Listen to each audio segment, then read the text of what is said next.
नमस्कार दोस्तों। आज विश्व पर्यावरण दिवस है। सबसे पहले मैं आपको सबको पूरे विश्व को बधाई देना चाहता हूँ, शुभकामनाएं देना चाहता हूँ। खाद्य सुरक्षा दिवस है आज। खाद्य सुरक्षा पर मैं कहना चाहूँगा सरकार से, हमारे आदरणीय प्रधानमंत्री मोदी जी से, बहुत सारी समस्याएं हैं और हम इस मायाजाल में इस तरह फंस गए हैं कि शायद वो ही रास्ता बना सकते हैं, क्योंकि इसके ऊपर सख्त कानून बनाने की आवश्यकता है। खाद्य सुरक्षा मतलब जो भी चीज़ें हम खा पी रहे हैं, कम से कम मेरा ऐसा मानना है, इसे किस परिप्रेक्ष्य में जानकार देखते हैं वो मुझे नहीं पता, लेकिन मेरी जो खुद की सोच है मैं आपको बताऊंगा कि मिलावट जितनी भी चीज़ें हम आज खाने पीने में है, फल सब्जी फ्रूट वगैरह, किराने का सामान हो गया, सब चीज़ें, उन सब में इतनी मिलावट आ रही है कि हम उनसे बच नहीं सकते। देखो, फल का हम अगर फल पे बात करते हैं तो केले आम पकाने से लेकर किसी चीज़ को बड़ी साइज़ बनाने के लिए, ज़्यादा पैसा कमाने के लिए उसमें इंजेक्शन लगाना, उसमें रासायनिक चीज़ें मिलाना, ये सब चीज़ें हैं और इन्हें सुधारने की आवश्यकता है। किराने के सामान पे अगर हम आते हैं तो एक छोटा सा उदाहरण मैं आपको दूंगा। जैसे लौंग आप सभी लोग यूज करते होंगे रसोई के अंदर, तो लौंग के अंदर काले रंग की उससे मिलती जुलती बारीक बारीक टहनियाँ उन पे ब्लैक कलर करके उसमें डाली जाती है और उसे हम चाय में या किसी भी चीज़ में डालते हैं तो वो जो केमिकल की काला कलर जो होता है केमिकल का, वो भी चाय में चला जाता है अपने साथ, फिर हम उसे पीते हैं।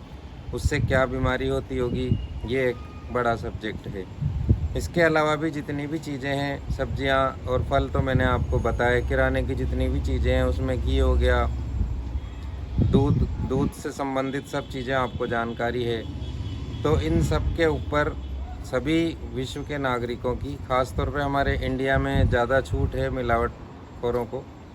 और मैं भी व्यापार संगठन का अध्यक्ष हूँ, होलसेल व्यापार संघ संपूर्ण आड़ती संभाग का। तो फिर भी मैं व्यापारियों के लिए ये चीज़ बोलना चाहूँगा कि मैं उनसे निवेदन ये करना चाहूँगा, व्यापारियों से भी, सरकार के अतिरिक्त, कि पैसा तो आप कमाओ, कोई दिक्कत नहीं है, सभी कमाने के लिए बैठे हैं, परंतु आप उसका ऑप्शन भी रखो, शुद्ध चीज़ भी आप ग्राहक को बताओ कि ये चीज़ है, बगैर मिलावट की है, इसका रेट ये है और इसका रेट ये है, तो भी ठीक है। दूसरी चीज़ कि मिलावट ना करो तो बहुत ही अच्छी बात है। तीसरी बात यह है कि मैं सरकार से अनुरोध करूंगा, क्योंकि हम लोग जो भी उपभोक्ता हैं, मैं अगर उपभोक्ता की नज़र से खुद को देखता हूं और पूरे अपने देशवासियों को देखता हूं, तो हम मजबूर हो गए हैं मिलावट की चीज़ खाने पीने के लिए, क्योंकि हमारे पास कोई चारा नहीं है। सभी चीज़ों को हम घर में उगा नहीं सकते, सब्जी फल फ्रूट वगैरह हो गई, और सभी चीज़ें घर में हो नहीं सकती, हमें ख़रीदनी ही पड़ेगी और मजबूरी में हमें मिलावट की वो चीज़ें लेनी पड़ रही है। तो मैं सरकार से निवेदन करता हूं कि इसके खिलाफ सख्त कानून बनाया जाए। व्यापारियों को तो मैं ये कहना चाहूँगा कि आपका जितना मुनाफा है, आप अच्छी चीज़ बेचो तो भी आपको पैसा बचेगा। यदि आपको कंपटीशन के डर से आप मिलावट बेचते हो तो उसके कोई रास्ता निकालो।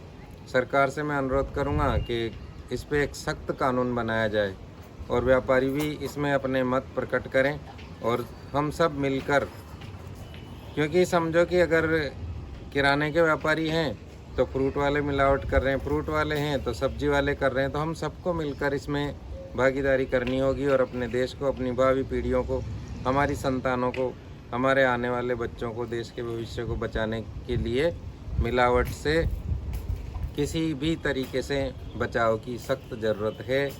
तो मैं प्रधानमंत्री जी से निवेदन करूंगा कि वो इस पर सख्त कानून बनाएं और सख्त सिस्टम एक डेवलप करें, जिससे हमारा देश उत्तम स्वास्थ्य के साथ उत्तम जीवन, उत्तम खाद्य सुरक्षा अधिनियम के अंतर्गत चल सके। एक बार फिर मैं आप सब लोगों को खाद्य सुरक्षा दिवस की शुभकामनाएं देता हूं। धन्यवाद।